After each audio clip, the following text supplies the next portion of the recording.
Good evening and thanks for watching tonight. I'm Matt Davenport. And I'm Marlise Irby. For weeks, we covered the devastating and deadly brush fires in Australia. Since September, firefighters have made serious progress, but not before significant damage to thousands of homes and an estimated 1 billion native animals. KPVI News that works for you journalist Cade Garner talked with some local firefighters who answered the call to help. It may be cold and snowy here in Idaho Falls, but that was not the case for two wildland firefighters who were over in Australia helping fight those massive bushfires. They're back home, and they're telling us their stories. Fire's fire. It burns hot down there just like it burns hot up here. Chris Brewington is one of the wildland firefighters from Idaho Falls who spent a month in Victoria, Australia, where he served as a task force leader.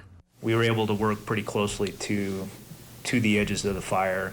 Since September, the fires have burned nearly 30 million acres. Good news comes out of New South Wales this week, as all fires are now considered contained. With so much destruction in the country, Brewington and his fellow firefighter Farron Kunkel jumped at the opportunity to help in any way. Generally, it was anything they needed. We set ourselves up to be flexible. That flexibility meant U.S. forces didn't only help Australian firefighters, but learned from them as well. It really just adds to our experience as firefighters, and just to be able to learn from how they do business, how they operate, and bring that over here. And while Brewington and Kunkel were able to learn from the differences between the Americans and the Australians, they were most surprised by the similarities.